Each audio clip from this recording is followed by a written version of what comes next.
and stuff. And so, but I had to, it was a little sales job, you know, how that works. So Sure, those vignettes are still on the agenda. I think so. I hope so, because I just sold her on it. I think they'll be on video. Yeah, it's gonna be.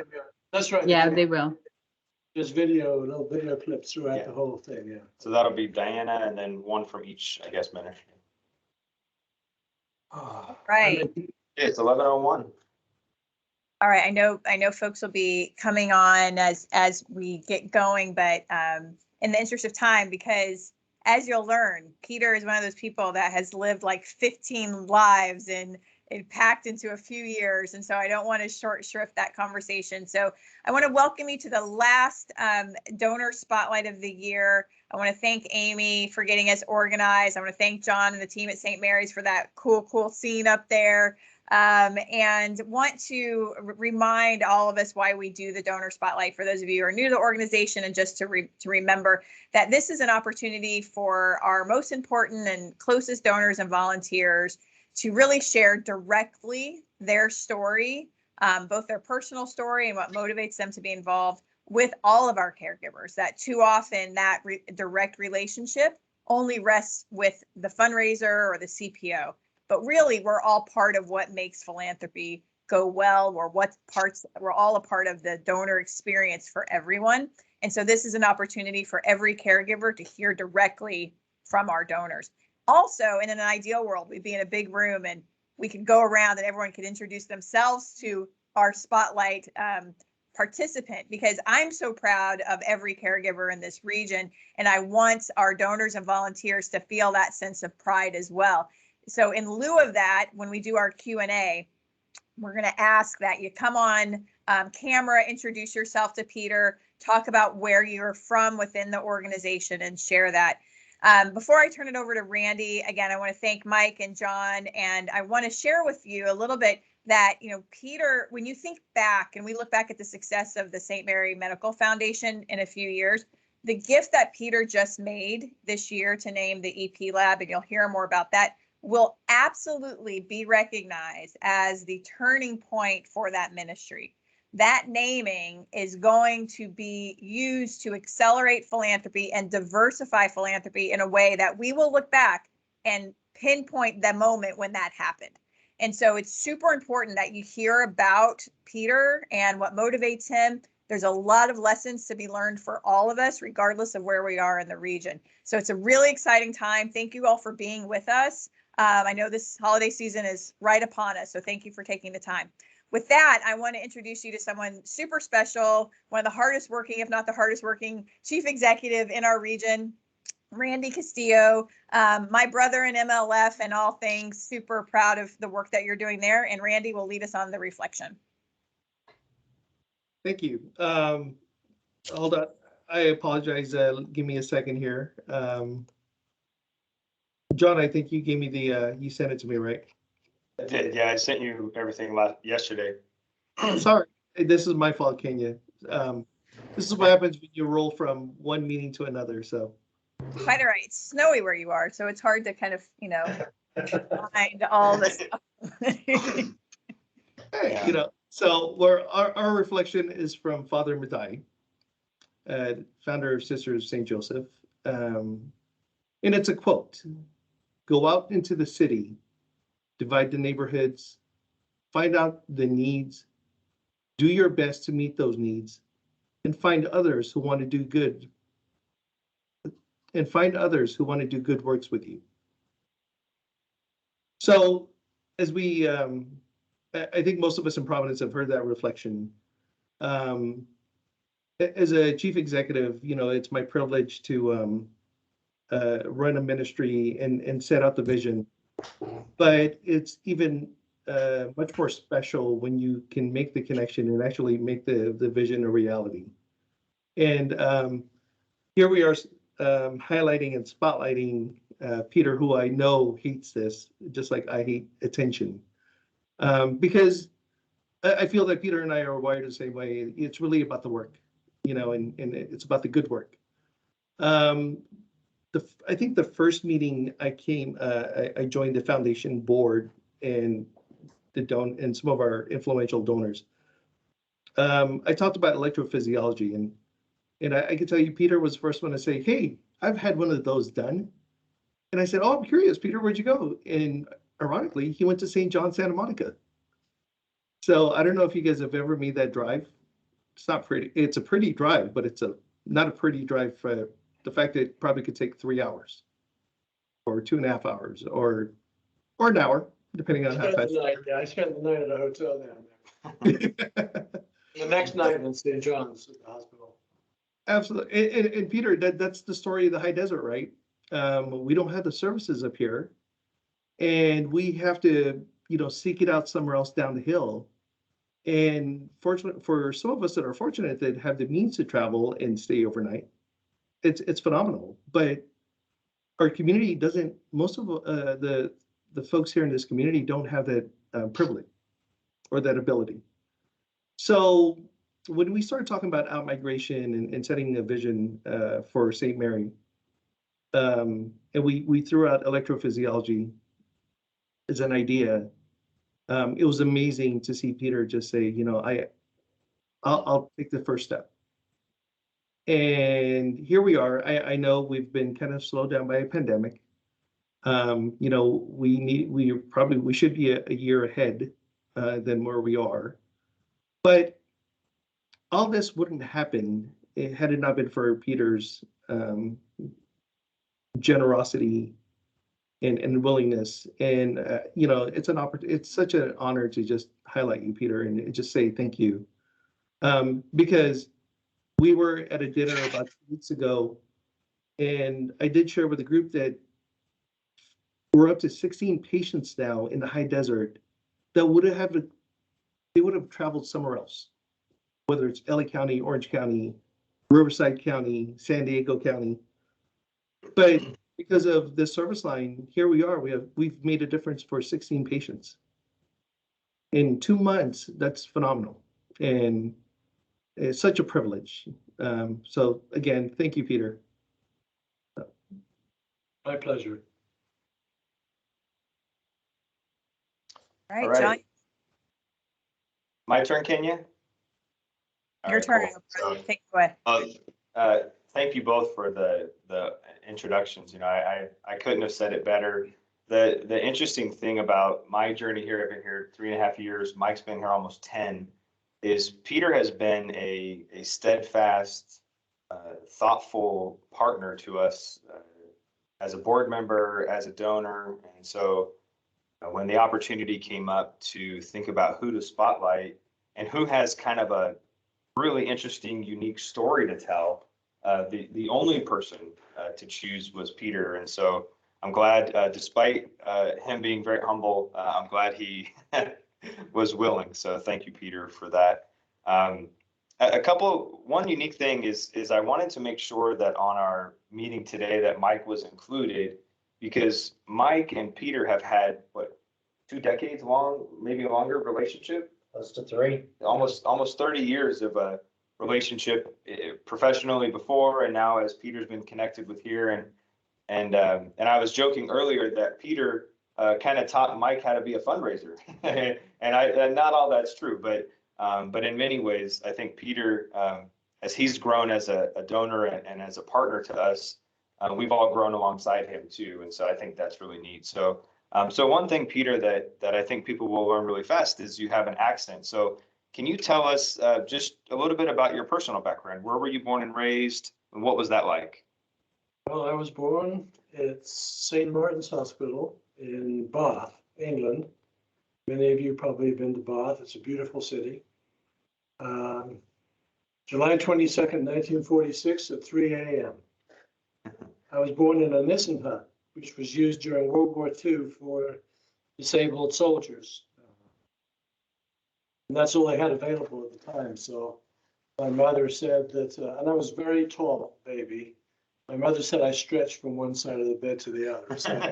So I tend to grow up fairly quickly. My family, my father worked for the British government. He had a fairly high level job. He was an engineer by trade. I had a brother and sister who were a generation old. Well, not a generation. My father's first wife passed away, and so I had a half brother and a half sister. And I had one real brother, Murray, who died in 1999 in a motorcycle accident. It was a normal life, you know. My parents were always gone, so I spent a lot of time alone. My brother and I spent most of the time alone. My grandparents lived in Cambridge, so we spent every summer in Cambridge. I love Cambridge; it's a beautiful city. And I went to high school, and I went to boarding school. They shipped me off to boarding school when I was 11 years old. And my mother basically dropped me off and said, have a good time. It was awful. Anyway, boarding school was an awful experience for the first year or so, but after that, it got better. And then, one thing led to another, and I wound up emigrating to America. And so what year was the transition to America? 1964, September of 64. I remember I landed at LAX. My mom and I flew back over on TWA, and we had to land in Iceland to refuel because we didn't have enough fuel to get to LA. So we landed at LA, and my mother's husband / boyfriend, I'm not exactly sure what their relationship was. Vin Scully was on the radio, though. Oh, okay. I remember that. Vin Scully was on the radio. The Dodger game was on. September of 1964. So 46 or 18 when you came to the States. I was 18, Okay. yes. So, Peter, I met you 35 years ago, and you were the vice president of marketing for the phone company. Right. So let's go back. What John just mentioned, you've had just an amazing life, unique career, doing many things.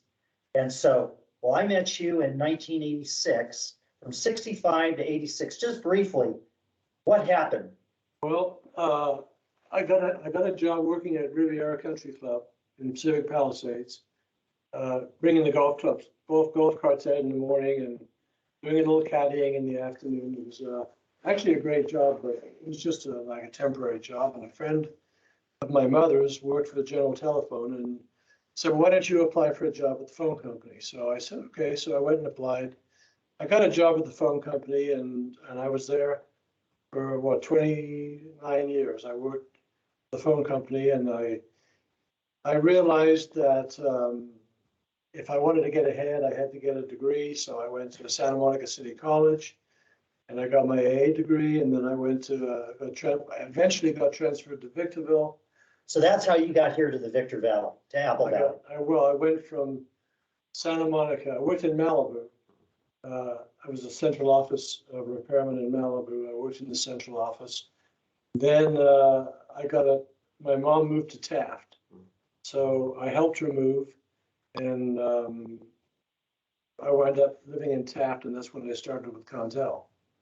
And then I got transferred to Gilroy after I got my AA degree. I finished my AA degree in Taft.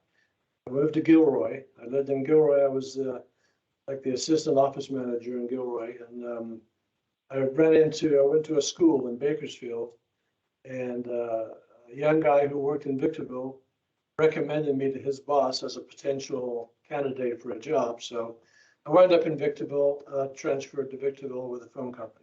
Well, and Peter, you left out a few interesting things. You during that time, you climbed poles. I did. You were a volunteer fireman. Well, no, that was after. Well, yeah. Oh, that was later? During that, no, when I was the local manager in Big Bear. And while I was the local manager in Big Bear, I was there for, I think, 8 years. I became a paid call firefighter with Big Bear City Fire Department. So when were you the EMT? That's when I was an EMT, when I was Okay. from the Big Bear City Fire Department. But I think this group might be interested in what happened to you in 1965. Apparently you had a publicity agent. You're maybe looking into getting into TV and movies, and you ended up on the dating game. You want to tell us about, you were on twice, correct? I was on the dating game. I don't know how, I can't remember how I wound up on the dating game, but I did go to an agent They had publicity pictures taken. And as a result of that, I think they decided to ask me to be on the dating game, and I was on it twice. The second time I did win, and we went with the lady and I. She just wanted the publicity. I think she wasn't interested in me, but we went to Disney Studios and we saw a briefing of that first. What was the name of the movie? It was about animals. Disney movie. Homeward Bound? No, they remade it again recently, but it wasn't very exciting. I mean, being on TV was exciting, but in those days it was all black and white TV, you know, and so I thought I had a video of it somewhere at home. I have some pictures. I know I took. It was obviously not live, you know, because it was recorded. So when it played, I took some pictures of myself. So I do have those pictures somewhere. So that was all from the time you came from Britain until about 1986, you said. Tell us about some of the amazing things that happened. Again, when I met you, you were the vice president of marketing. Tell us just briefly what's happened in the last 35 years, including being the superintendent of the community college and mayor of the town of Apple Valley. Well, one of the things, part of my, I don't know, whether it's culture or ambition, is whenever I get a job, I always want to be the boss. I always try to figure out a way where I can get ahead. And so let's see, how far back do I want to go? When I left Contel, I got recruited away to San Francisco. And I got a job at a company called AT&E, and it was in the Embarcadero in San Francisco, and I lived in Lafayette. I loved Lafayette, great city, but the house that I sold for $350,000 is now worth $1.4 million. So I doubt whether I'd still be living there. But anyway, I worked there for a couple of years, and we had a lab in Portland. And I flew up to Portland regularly. Almost every week I was flying back and forth to Portland. But my job was to set up a customer service department for this new company. And well, we wound up going bankrupt, and so I left and came back to Victorville, and I enrolled in law school at Laverne. So I went to law school actually I went for 3 years, and then I took a year off, and then I went for a couple more years. It took me like 5 years to get through law school. I finally passed the bar in 1997, 1996, somewhere around there. And let's see, what was the other question you asked me? About becoming superintendent of the college, mayor of the town of Apple Valley. While I was going to law school, in 1990, I started law school. While I was in law school, I decided just to see if I could do some teaching, because I had a master's degree in administration. So I got a job teaching marketing management at Golden Gate University out at Edwards Air Force Base. So I drove out there a couple of times a week, and then Golden Gate had to pull back some of their stuff. So I got a job teaching at Victor Valley College, teaching economics, which is my undergraduate discipline. And so I taught at Victor Valley College for 10 years, became a full professor. And then I got a job as interim vice president of instruction. And that was for about 2 years. I had a falling out with the new superintendent president, so I went back to teaching. Then a few years went by, and I got hired again as executive vice president of student services and instruction. And when the superintendent left, they made me interim superintendent president for about 18 months. And then I went back to adjunct faculty, taught for a year, and retired. But then up until recently, you've also been a practicing lawyer, and then somewhere in there, you were the mayor of Apple Valley. Right. And after my first time as a VP, when I went back to teaching, I decided, at that point, I said, I don't think I'm going to get anywhere. I'm not going to advance much further at the college. I need to do something else. So I decided to run for the Apple Valley Town Council. And I didn't win the first time, but 2 years later, I ran again and I got a seat. And then in my fourth year, I was fortunate to be appointed mayor. So I did a stint as mayor. It was one of the most interesting years of my life, actually. Fortunately, the then current president of the college gave me the opportunity to teach all my classes online while I was the mayor. So I could meet all my what I needed to do, obligations. Yeah. So it was a very exciting year. I really enjoyed it, but unfortunately, I didn't get reelected.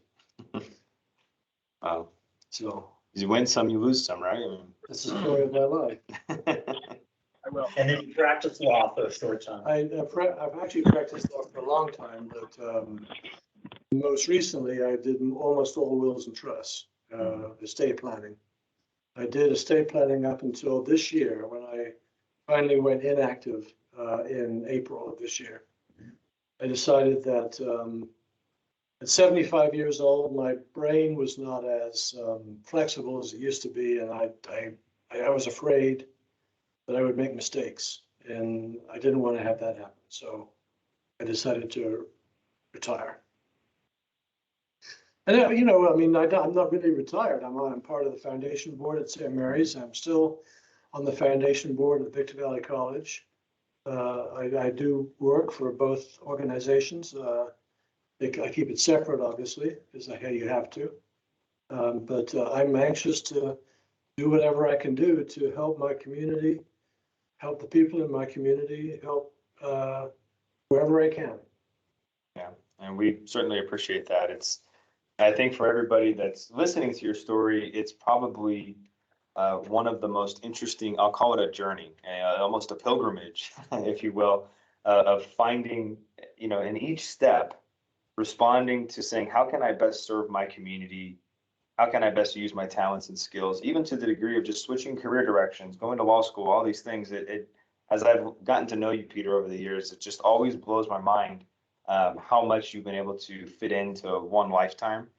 And that's why when we were thinking about a reflection, I thought that original call to the sisters was so interesting, where he said, go out, figure out the needs, find people, and go do the work. And I feel like in a way, that's how you approach life. I think it fits me absolutely perfectly. That's why I thought that reflection was so great, because that's exactly how I feel. I mean, I'm a person who sees a need and then fills it. Yeah. And I'm always looking for needs. I mean, if I see a need, the EP lab was immediately, the subject of the EP lab came up. I said, that's something I'm interested in. I had that ablation operation.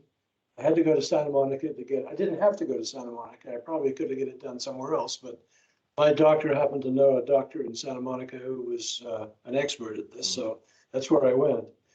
But as soon as I heard about this opportunity, I started talking to my financial advisor, and I said, can I donate $100,000 out of my retirement account? And he said, absolutely, no problem. So that's what I did.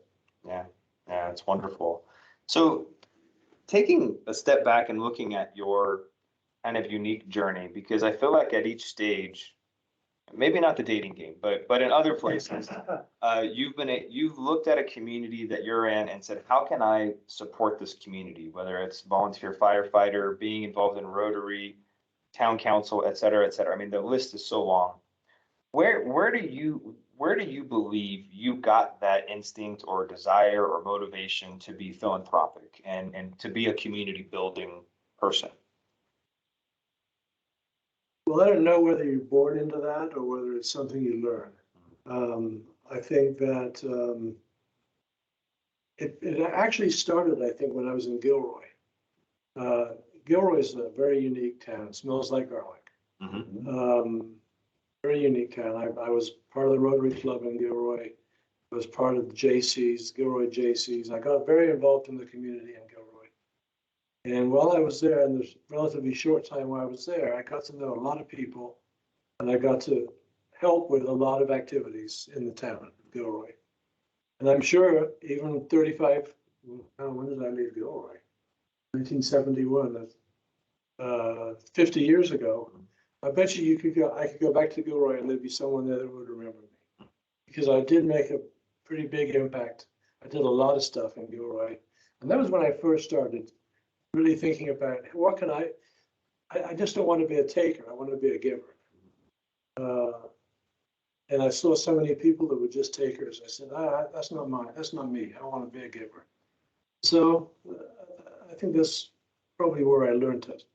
Well, and that's at a really, I mean, 46 to 71, 25 years old. So that really, a lot of people don't start thinking in that way until they're older. And so were there people there that really kind of brought you in and said, hey, we need you to get involved in these things? Or Well, I voluntarily, the job I had, I really had to get involved with the community. It was part of the job responsibility to be involved with the community. And I think everyone who works for a big company, I just as an aside, while I was in Gilroy, I was appointed to be a loan executive to the United Fund. And so I did, for 2 months, I went to San Jose and in front of big companies, put on presentations. I had a film projector, and I can never forget setting up a film projector, and there's all these people in the room, and you're setting up the film projector, and the darn thing doesn't work. You're trying to get the film projector to work. Anyway, I spent 2 months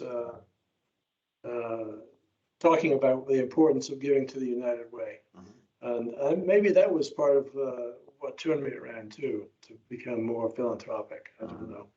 But I always was a supporter of the United Way, and I always, put part of my pay into the United Way. And over the years, I've always supported charities of some type or another. And 25, I don't know. I think I was pretty mature at 25. Yeah, I mean, clearly. So now thinking, okay, that's a 50-year period from 71 to 21. So in that time, as you look back, and I'm deviating a little bit here from our question, but I want to get at this. If you had a top 2 or 3 most proudest accomplishments in your philanthropy or in your involvement in communities, what would those be? Well, obviously, one of them would be becoming mayor of Apple Valley. I think that was, but that's not really philanthropic.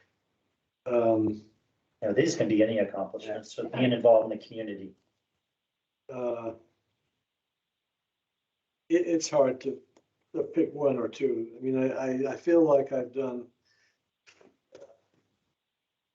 I think you're building me up to way more than I really am, to be honest.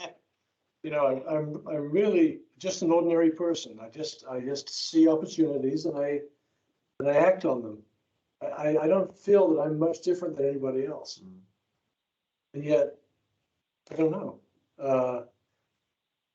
I'm always on the lookout for opportunities, and even now, I mean, if something came along, I look at the help wanted in the newspaper every day, and I think, do I want to be executive assistant to the Victorville city manager, because that job is in the paper today. Wanted executive assistant to the Victorville city manager. They probably want a female. You don't want a 75-year-old guy, even though I do happen to know the city manager. No, I don't want another job. I'm happy doing volunteer work, and I'm happy to try to give back to my community and to the causes that I like and that I want to support. Well, let's go on that note about giving back. How did you begin supporting St. Mary? Well, one day you and I met at McDonald's. Well, I showed up on the 4th of July because I knew you'd be there. I used to go to McDonald's with a couple of friends on Saturday mornings.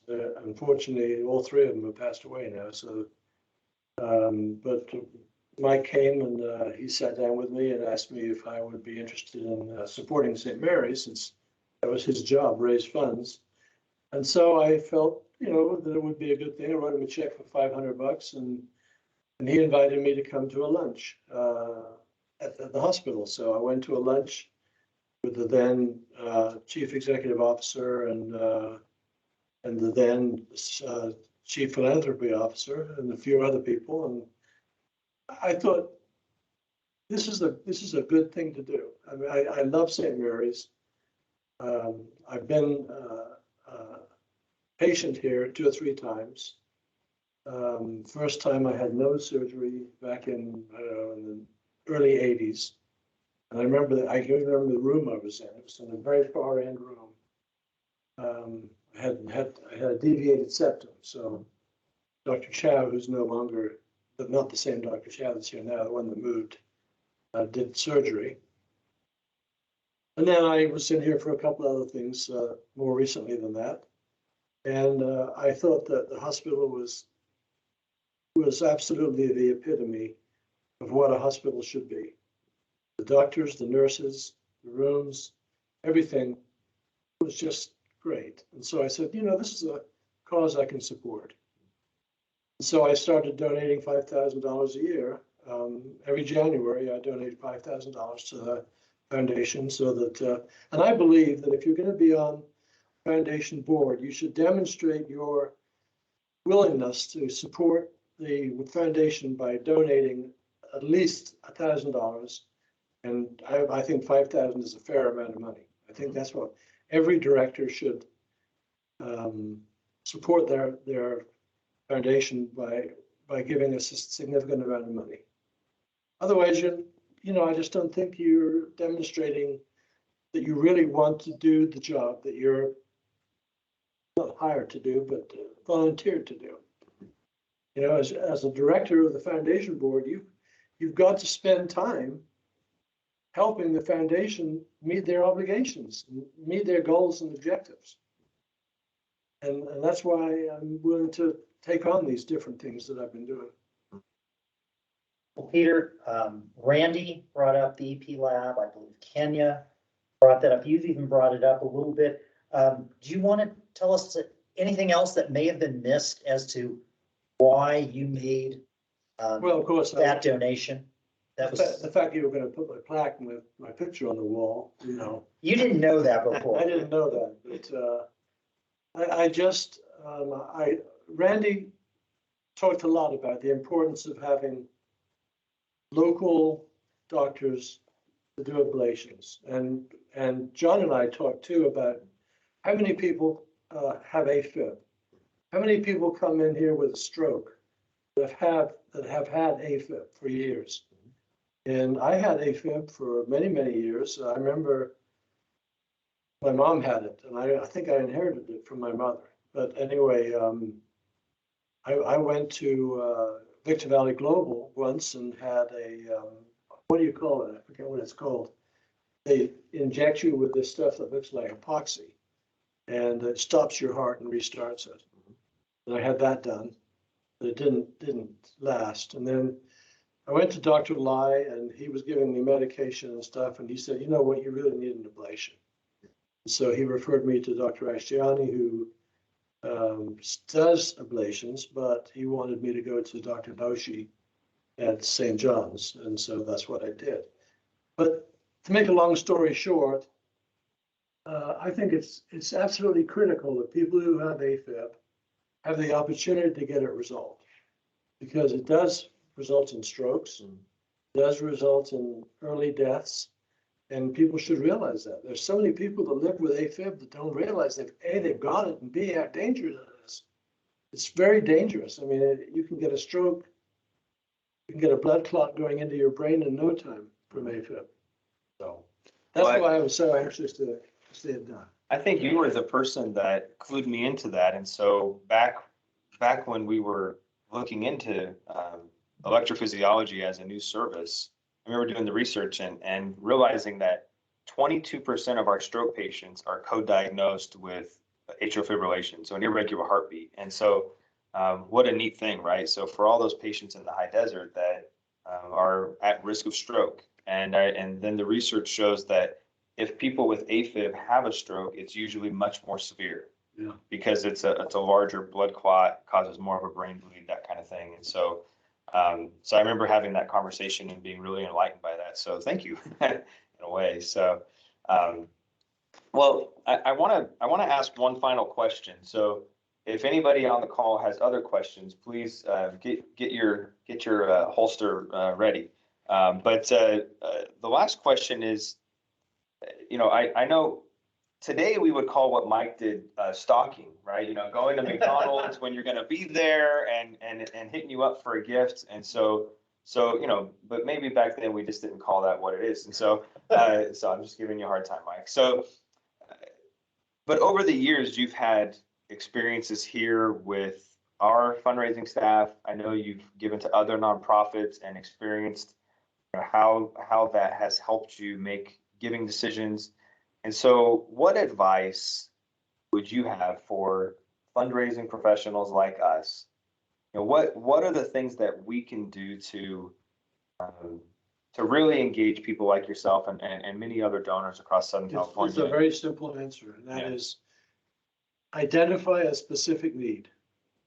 Because I will give to a specific need, but I won't donate to overhead. I mean, except my $5,000, I guess some of it goes to overhead, but the bottom line is, if Randy says, we need something specific for, because we don't have the capital budget for it and we need the foundation to support it.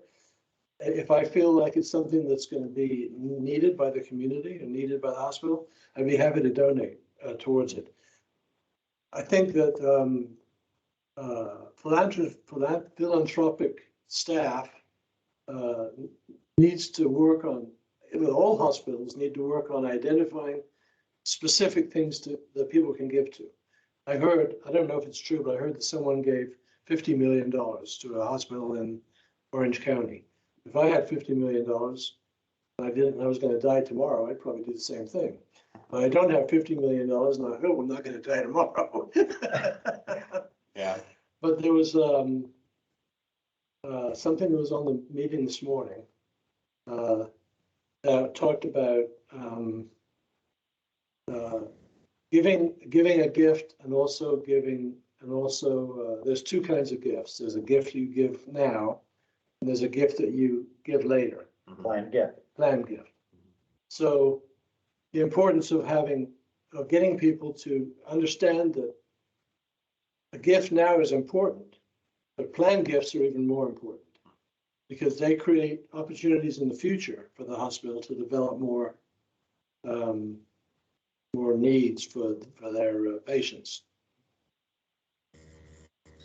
So did that answer your question? Yeah, absolutely. The one thing I'm surprised you didn't mention, I know you and Mike go golfing often, and Mike's, compared to you, Mike's kind of a B-rated golfer, and you get to beat him all the time. And so I expected that to come up, but I have to give Mike a hard time. I'm not a good golfer. My golf game has gone down the drain. I shot 88 on Wednesday afternoon, and I was very disappointed. Normally I shoot in the low 80s. I missed a lot of putts, but I did. I called my friend in Kansas and I said, I played reverse golf today.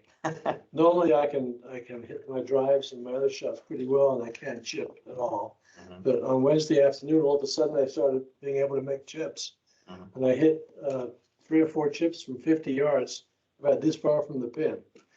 So I was pretty happy about that. I figured out how to do chips. So one of these days it'll all come together. I've lost a lot of distance. I've been playing golf since I was 11. I learned to play golf in Scotland. My dad lived in a little town in Scotland called Aberdour, which is on the Firth of Forth, right across from Edinburgh. And there was a golf course in Aberdour, and I used to go there for the summers when I was in school, boarding school. And I went down to the golf course and I said, I'd like to play golf. And they said, okay, well, you can be a junior member for 3 months, 2 months in the summer, for 10 shillings, half of a pound, which is nowadays is a bargain. But in those days, 10 shillings was a lot of money. I had to work. I had to weed the next door neighbor's garden for 2 days to earn 10 shillings. Wow. And then I earned my 10 shillings and I went down and joined, and I borrowed golf clubs from a neighbor, and I didn't have any golf balls. So my brother and I would go down to the beach and we'd search underneath the weeds and stuff and find golf balls because there was a hole that went over them.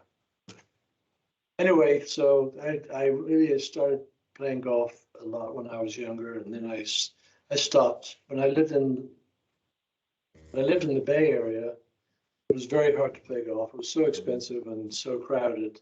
I didn't play much when I was up there. When I came back down here in 1975, I joined Apple Valley Country Club, and I've been basically there ever since 1975. Now it's a public course. And now I've heard that the legislature is going to require that public golf courses are going to be turned into housing developments. So I hope that's not going to happen to Apple Valley. If it does, if they even think about doing that, I'm going to try to raise money to buy the golf course back from Apple Valley and take it back to private. Because I don't want to see that golf course turn into housing development. So one final encore career as a golf course owner. All right, there we go. Final career as a golf course owner.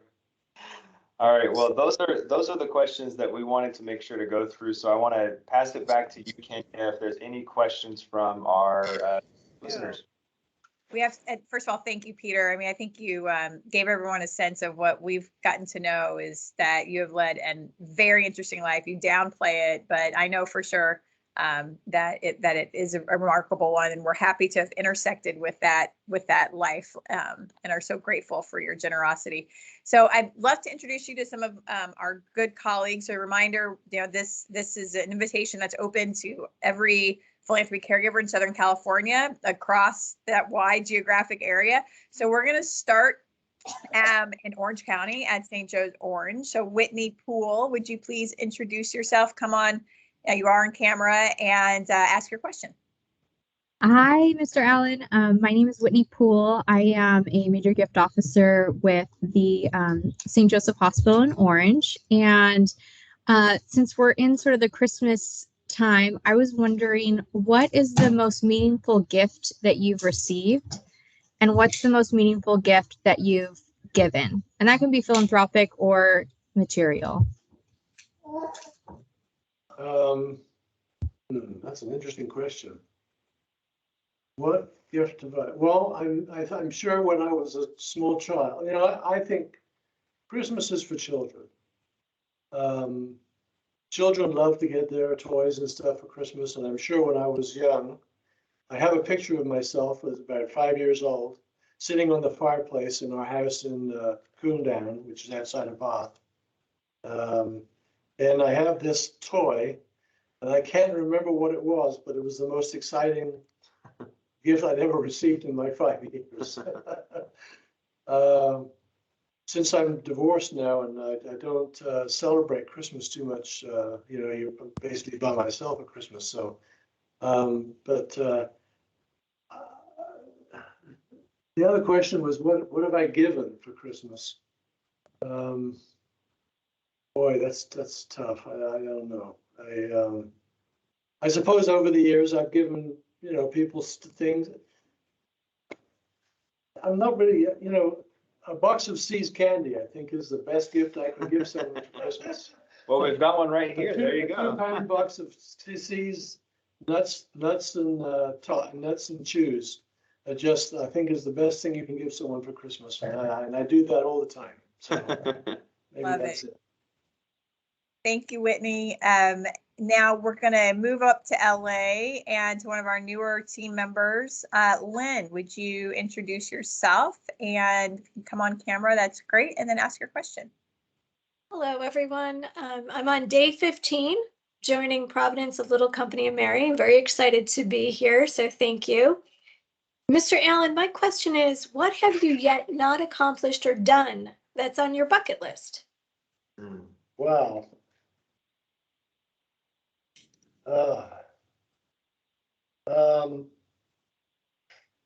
Not much. I've spent 2 weeks in Switzerland, driving around Switzerland. I'm from England originally, and I was supposed to leave for London on Monday, as a matter of fact. But when the CDC said, do not travel to the UK, I canceled my flight. So I am not going to London on Monday, which I originally planned to do, is spend Christmas with my family. I've done pretty much everything that I think I can do at this point. I would like to I'd like to be more involved in the two foundations that I'm involved with. And if there was another opportunity, I'd probably take it. I mean, I have plenty of spare time. But I don't really have any vocational desire to do anything else. I mean, I don't really want to get another job. The thought of getting up at 8 o'clock in the morning the thought of having to get up at 6:30, put a coat and tie on, which I did for years and years and years, and go to work at 8 o'clock is totally abhorrent to me now. I don't think I can do it. I know I couldn't. But thanks for the question. That's a good question. Thank you. Thanks, Lynn, and welcome. All right, we'll head back to Orange with Amy Doherty. Hi there. Thank you so much for sharing your story. I'm the Chief Philanthropy Officer at St. Joe's in Orange.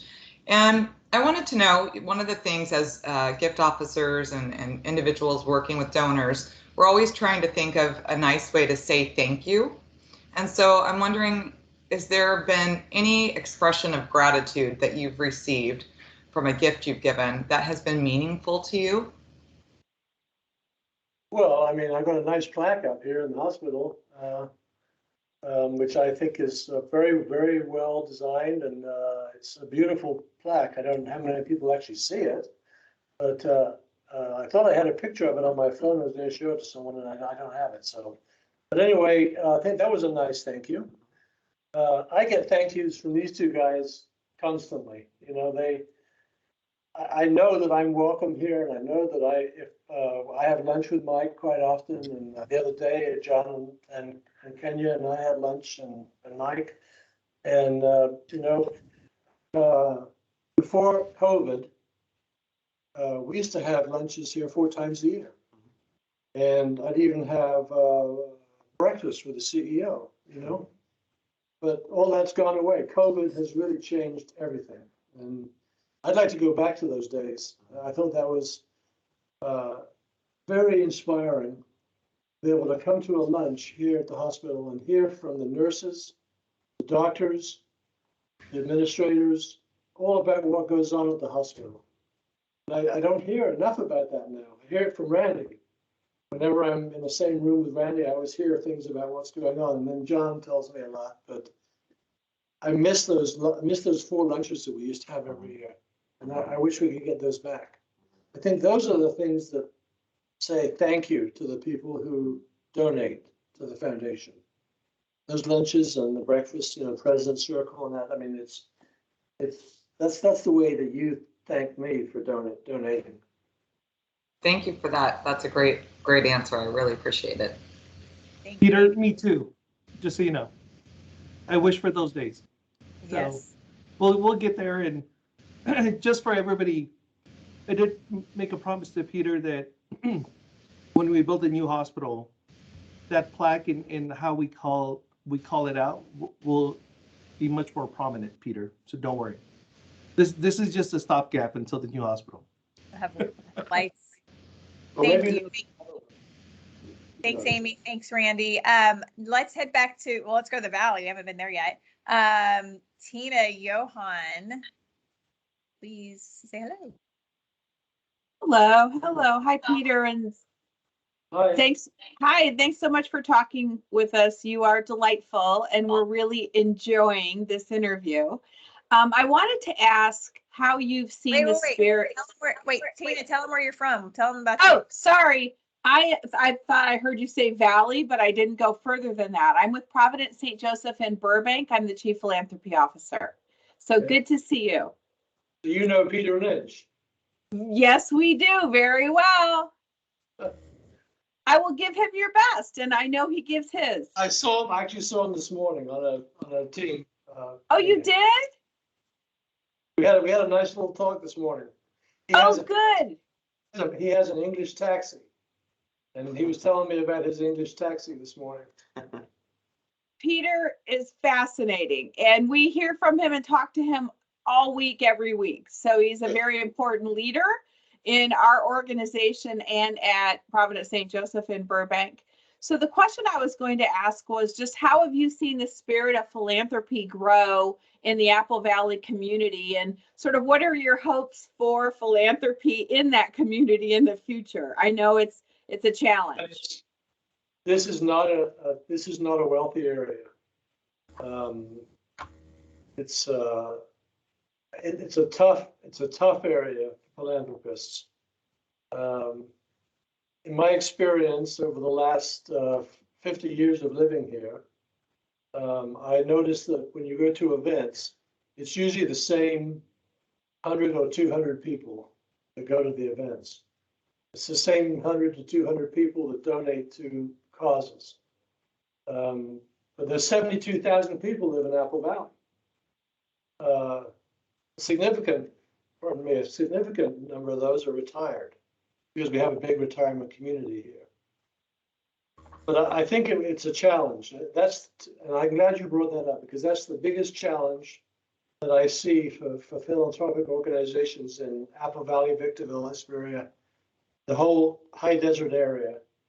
We need to identify ways that we can get people to become interested in causes, local causes, so that they become more interested in donating to things that are important to their communities. You know, there are a lot of people like me who have a retirement account that they don't use. I mean, I get a pretty good pension, so I have to take my mandatory distributions from my retirement account, but I don't need to. I'd rather donate that to a worthy cause. So getting more people to think about that, I think, is a critical part. But again, this is not a wealthy community. We don't have people that would donate $50 million. I doubt we'd have anyone who could even donate $500,000. Maybe Mike might know people that will do that, but it's not this is not Orange County or LA County. This is a different community up here. And I'll be frank, I'm concerned that people in Apple Valley are going to lose their hospital, and it bothers me that. And I'm totally supporting the new hospital. I think that's great, but this hospital that we're sitting in right now is a staple of the community. When you drive into Apple Valley, the first thing you see on the left-hand side is St. Mary's Hospital. And it's been here since 1956.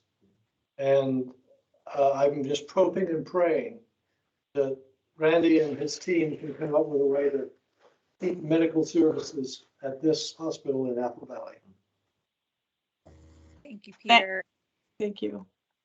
And Tina, thank you so much. We're running, there's so many questions, but I think Phil has had his hand up. He went outside of the chat thing, and I want to respect the hand up because if you can use that on Teams well, I feel like that should be acknowledged. So Phil, especially because you and Peter and Mike and Julius have a lot in common, and Joe, around that estate giving background. So Phil, why don't you introduce yourself and ask your question? Hi, Peter. You know me, Phil Barker. You know who you are. Plant Union team. How are you? I'm good. Good. I'm no longer in the practice of law, however, and I know you still are. That's right. I just wanted to say thank you. I appreciate getting to know you and also all that you do to support the hospital and all the community up there. Thank you very much. You're great, and I've really enjoyed working with you. One thing you forgot to tell them was that you're a English rugby fan, and that didn't you tell me that you played hooker when you were a kid? I did. When I was in high school, I played on the school rugby team, and we played in some terrible conditions, frozen ground, rock hard balls. I was a hooker, which meant that I was in the middle of the scrum, this was the worst part of it. I was a baby face, and I didn't even start shaving until I was 25. But anyway, these guys in the scrum would rub their faces against my face, and I'd come out all rash from the people there.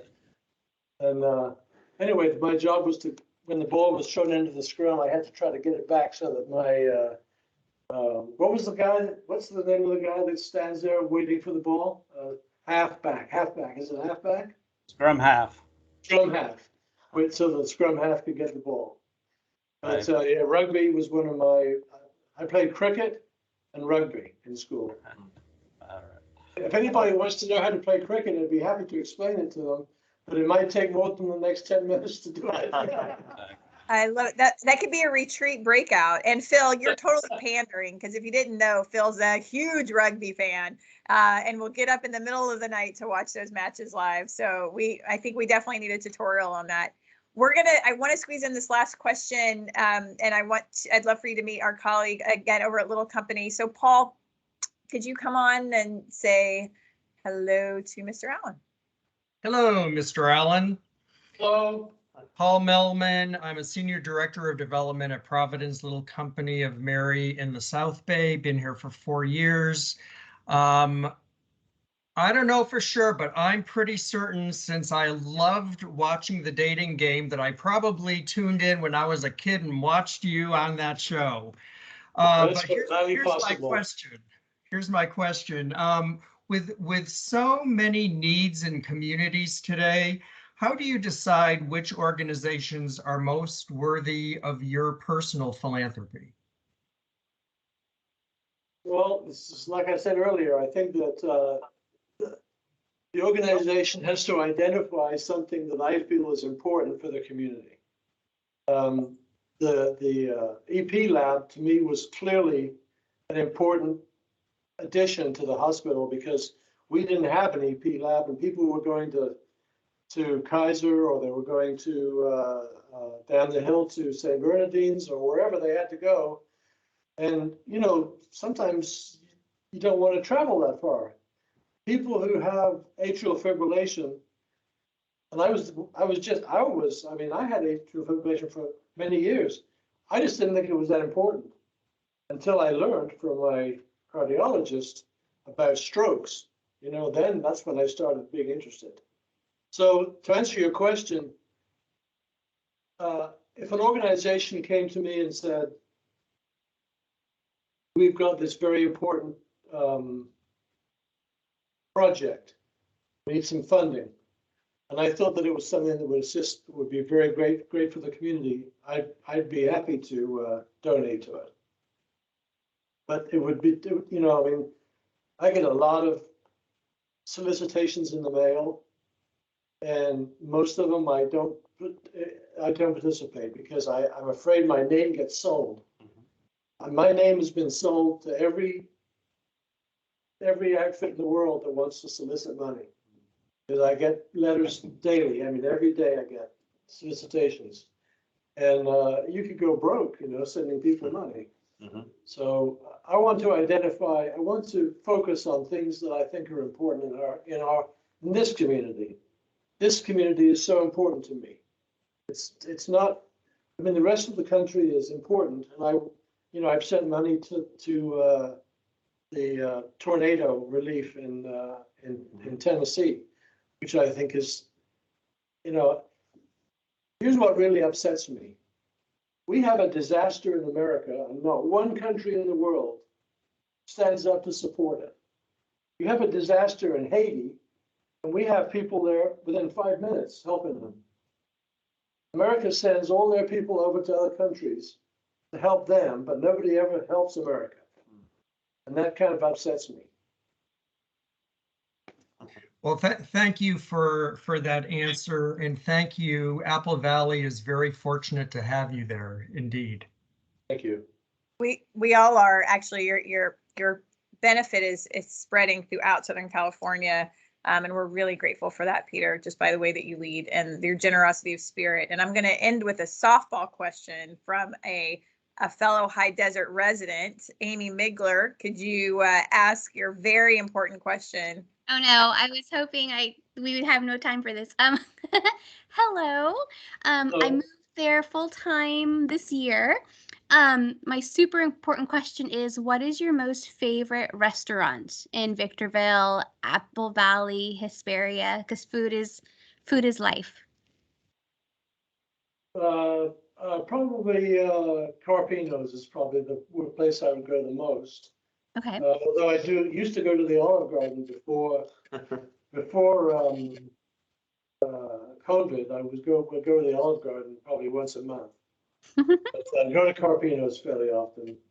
Okay. Actually, the only restaurant I've been to in the last year and a half is what's the name of it? Over on Bear Valley Road, Applebee's. I've been to Applebee's for lunch maybe 4 or 5 times, but generally I am so paranoid about the COVID. I carry wipes with me. I wear my mask everywhere I go. I don't like to be where there's a lot of people.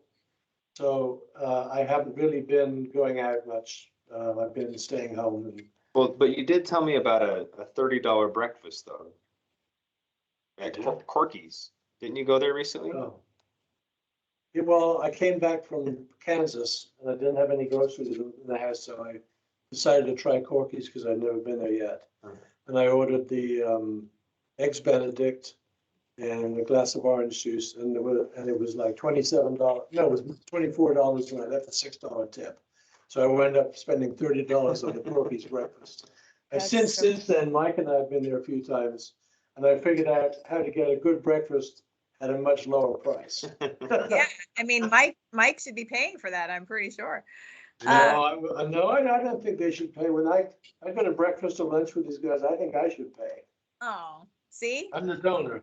Always generous. Well, we've gone over. Amy, welcome to the high desert. I know this is a pretty special place. For those of you who haven't been there. Amy, where are you? Hesperia. Okay. Right off E Avenue. So, Okay. but I go into Apple Valley a lot because I like the shopping centers better there. Maybe I'll run into you when I'm COVID glad to hear comes that down. because sales tax supports Apple Valley. Okay. That's the only source of income we really have is sales tax. So come to Apple Valley to shop. I do. So I will keep that in mind, and maybe I'll run into you when COVID calms down. Well, hey, I know we're running over and standing between the team and lunch, but Peter, man, so grateful for today. It's been extraordinary. I know you were maybe a little hesitant for us to loop you into this, but you're good sport. And Mike and John, great job hosting. Amy Montez, thank you for always getting us organized so well. I know there's a whole team of folks who have made today successful. So my thanks to each of you. Peter, I mean, get ready. Don't make it off. I hope to see some of you anyway in February. Absolutely. We'll all be together. A lot of us at the retreat. So until then, thank you. Thank you, Randy. Merry Christmas, happy holidays, happy New Year. And please go visit them in the high desert. Spend your money in Apple Valley. It is an extraordinarily special place. Thank you very much. All right. Take care. Bye. Bye-bye.